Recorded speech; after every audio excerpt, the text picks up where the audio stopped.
Según lo que vimos en la clase pasada, los seres vivos, por la gran variedad y diversidad que existen, pues deben de ser clasificados.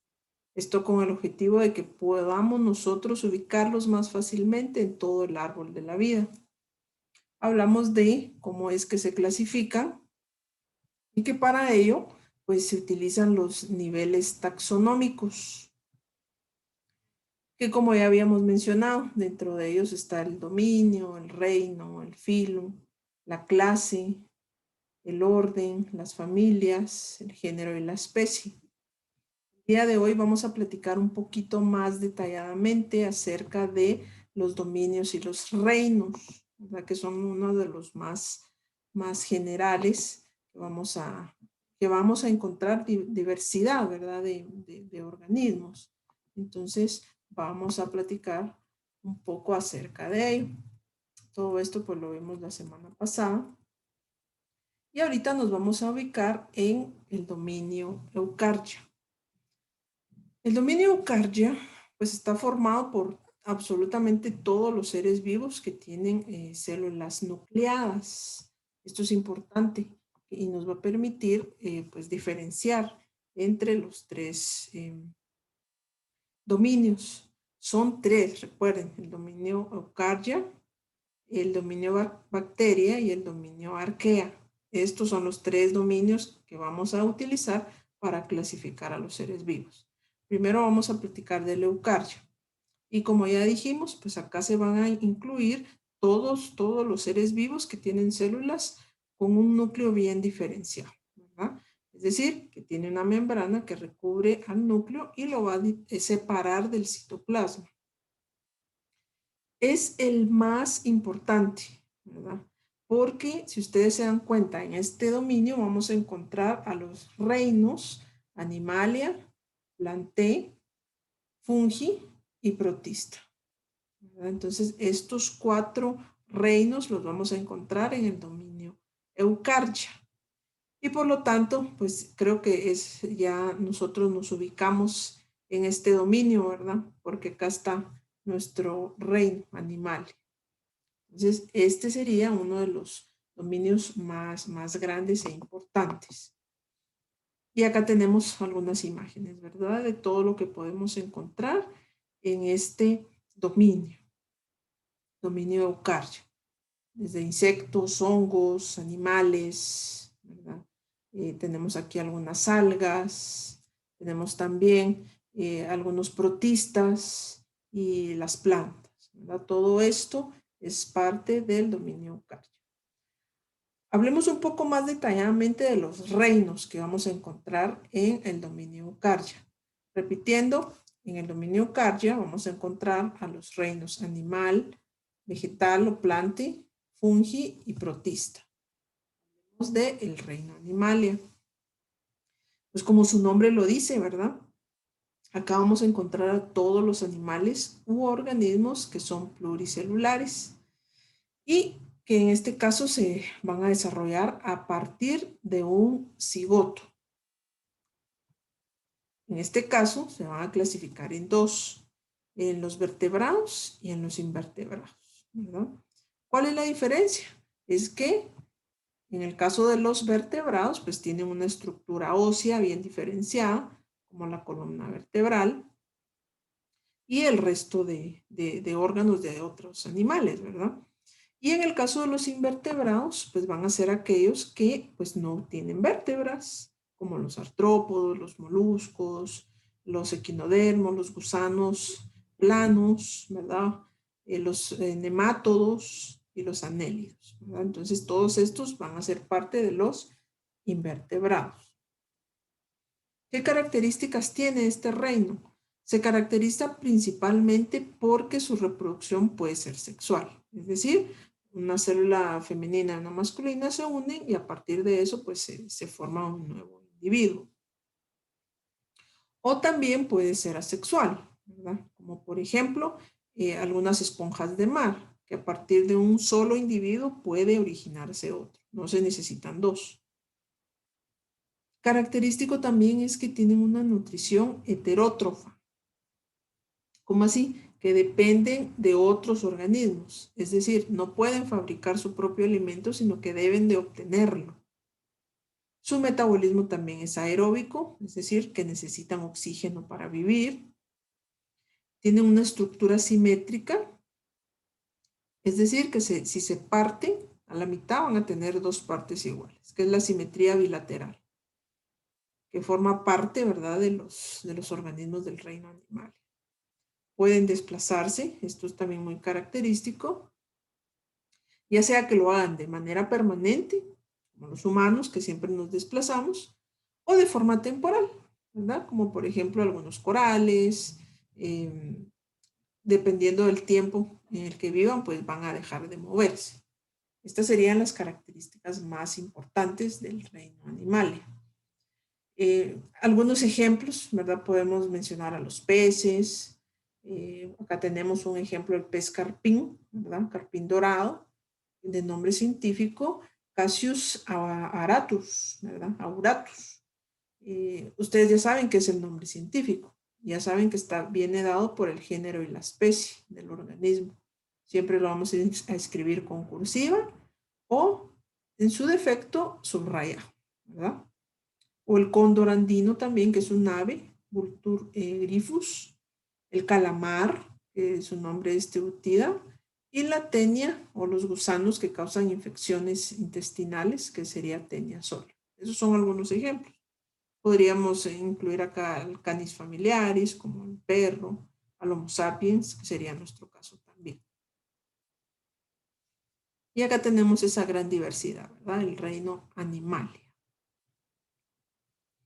Bien, pasemos a uno de los reinos que también son muy, muy, muy diversos y son bastante numerosos, ¿verdad? Los organismos que vamos a encontrar en este reino. Sería el reino Plantae.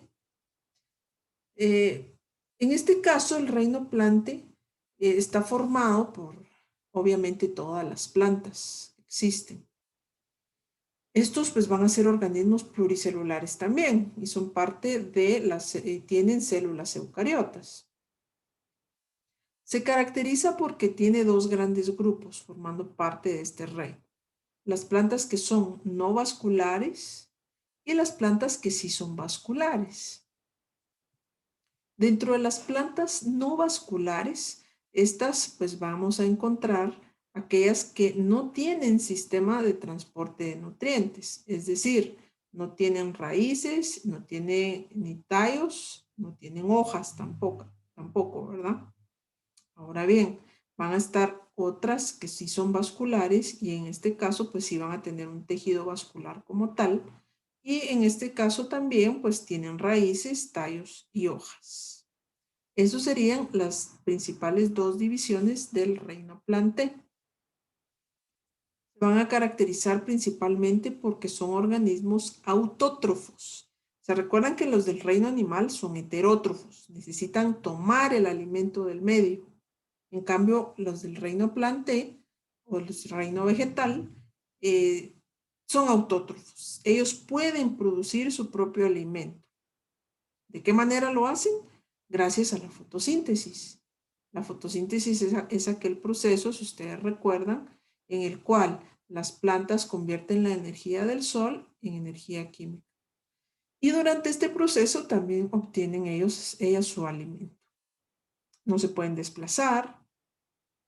Su metabolismo también es aeróbico, también necesitan oxígeno y también utilizan pues el dióxido de carbono. Pueden tener semillas o puede que no las tengan. Hay plantas con semilla y plantas sin semilla. Y pueden tener flores, algunas y otras pueden no tenerlo. Dentro de los ejemplos, pues tenemos a los helechos, ¿verdad?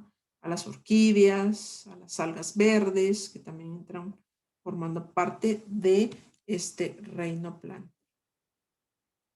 Tenemos algunos ejemplos.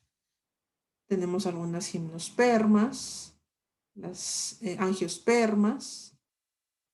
Acá tenemos también algunos helechos, musgos también, ¿verdad? Acá, hongos. Tenemos a las licopídeas y a las algas, ¿verdad? Acá vamos a encontrar acá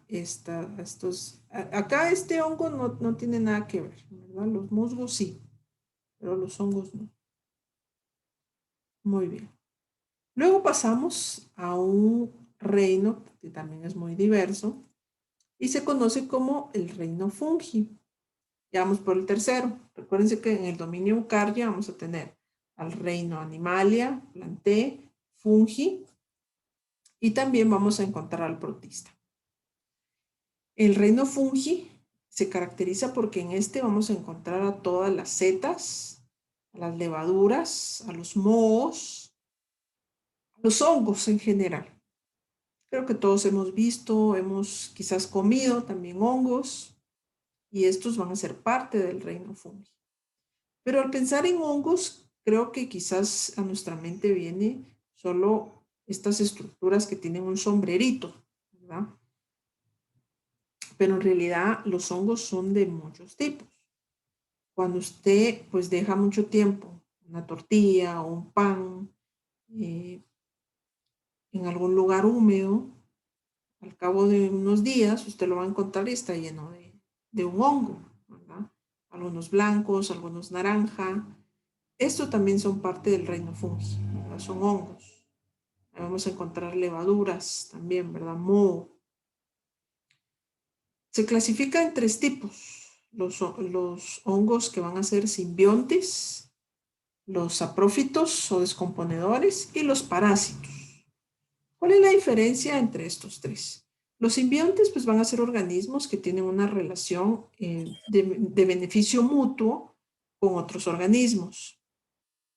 Es decir, que no se van a perjudicar, ambos organismos se van a beneficiar, lo cual es muy común en hongos que crecen en árboles. Estos pues le ayudan al árbol a obtener nutrientes y de la misma manera los hongos obtienen minerales y nutrientes de los árboles.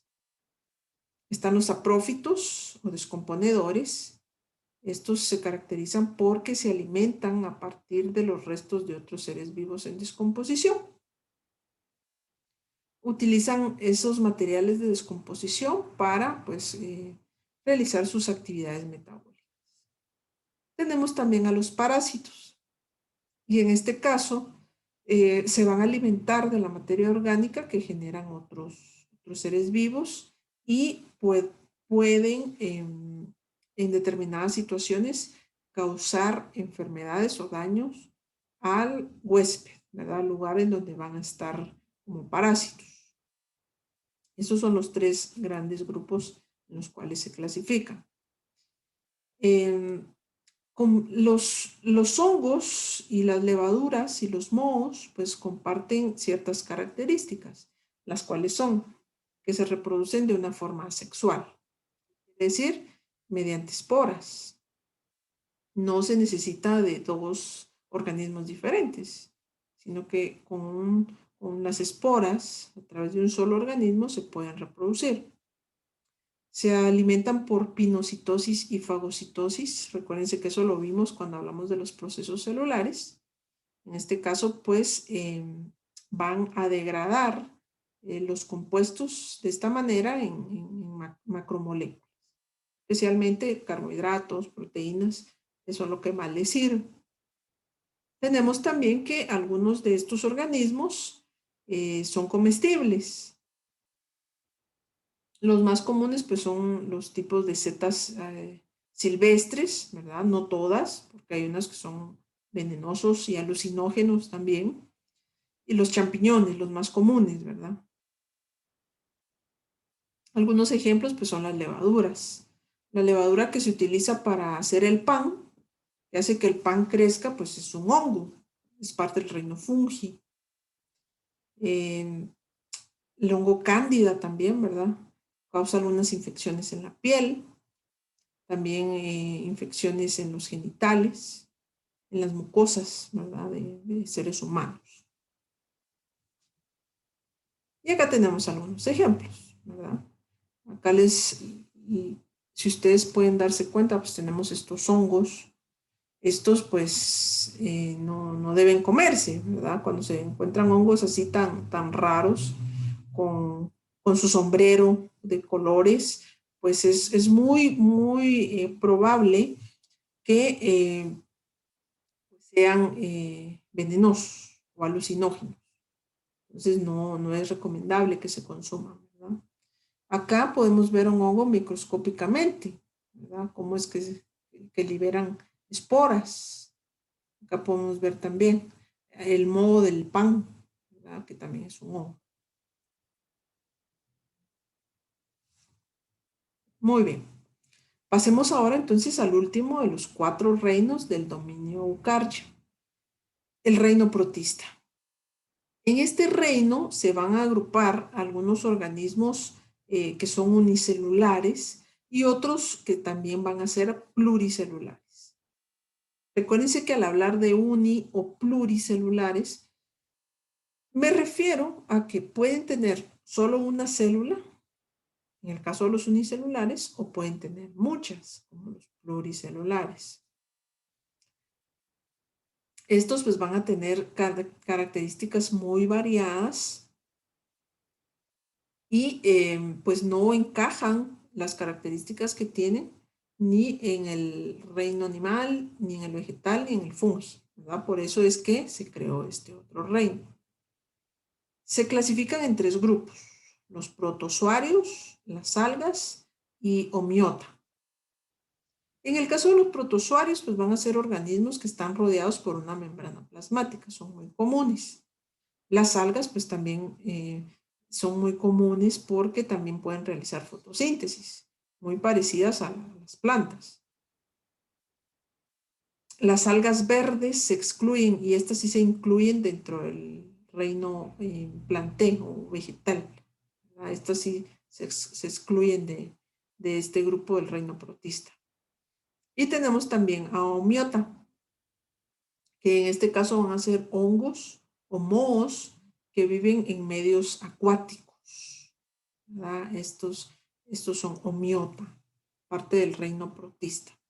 Dentro de sus características está, por ejemplo, que su nutrición puede ser heterótrofa. Pueden alimentarse a través de otros organismos o también pueden producir su propio alimento. Pueden tener una nutrición autótrofa. También tienen la capacidad de desplazarse, pueden moverse. Su reproducción puede ser sexual o asexual y su proceso metabólico es aerobio, ¿verdad? Es decir, que sí necesitan oxígeno. Algunos de los ejemplos pues, son del reino protista.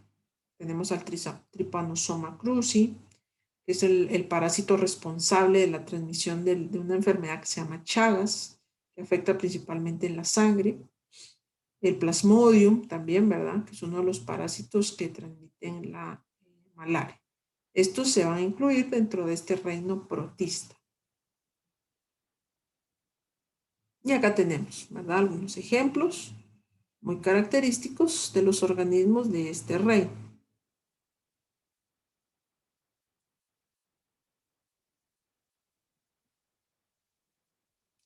Bien, hasta acá llegamos entonces con los 4 reinos. Reino animal, reino plante, reino fungi y reino protista. Estos 4 forman parte del dominio eucaryo. Si ustedes se dieron cuenta, pues son reinos muy diversos y variados, y por eso es que el dominio eucarya es un dominio muy grande. Pasemos ahora al segundo dominio, sería el dominio bacteria.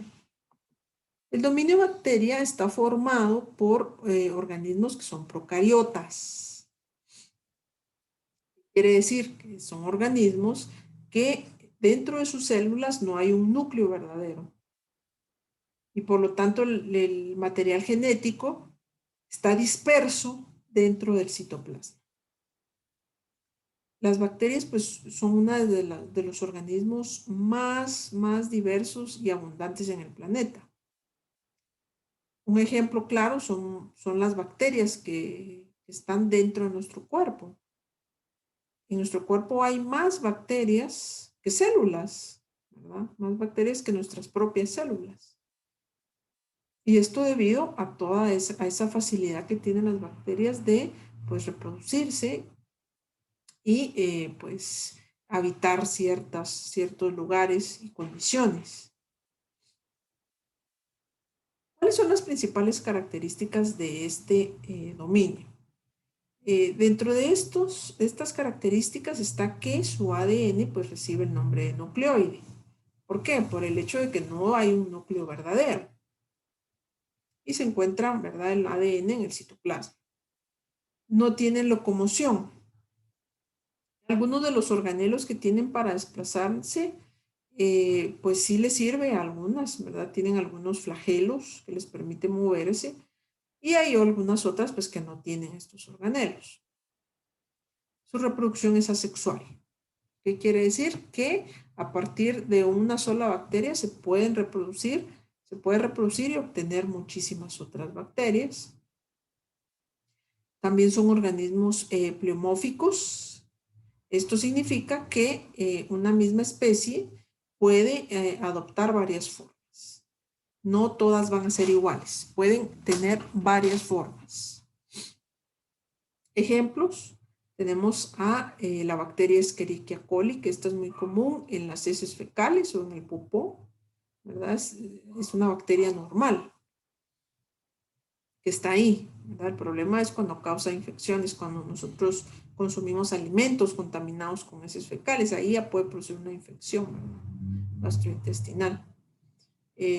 También, ¿verdad?, tenemos a Idonella sarchiensis, ¿verdad?, que tiene la capacidad de degradar el plástico y que se ha estado haciendo mucha investigación con esta bacteria.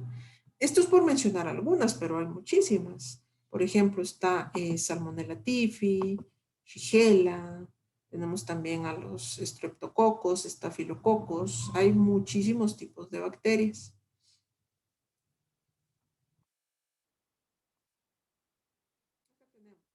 Algunos ejemplos. Tenemos acá la Neisseria gonorrea, que causa la gonorrea, la enfermedad de transmisión sexual, Clostridium difficile, Acinetobacter baumanis, Escherichia coli, Staphylococcus, Burkholderia, Pseudomonas, Klebsiella, Streptococcus. Todas estas bacterias tienen la capacidad de causar enfermedades y daños en los seres humanos. Pueden ser oportunistas, aprovechar que el sistema inmunológico pues está debilitado para infectar, ¿verdad?, y causar infecciones fuertes. Muy bien. Y por último tenemos al dominio arquea. Sería nuestro tercer dominio.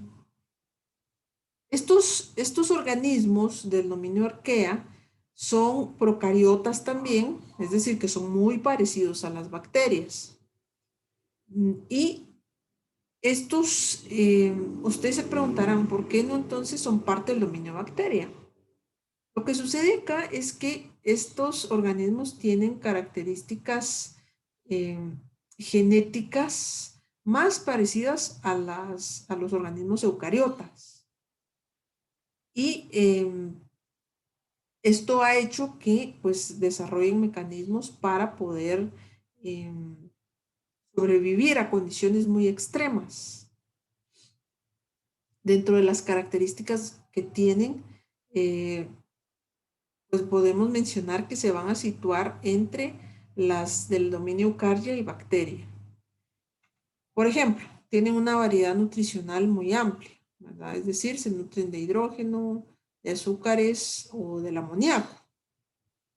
Pueden usar carbono o la luz del sol para obtener energía. Se reproducen asexualmente.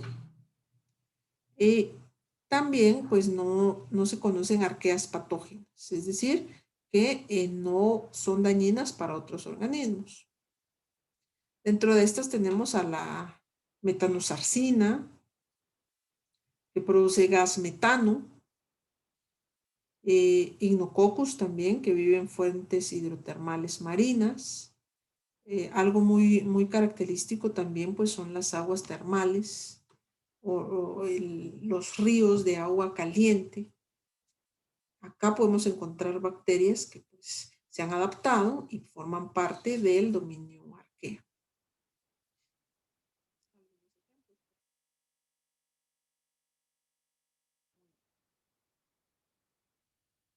¿Tienen alguna duda?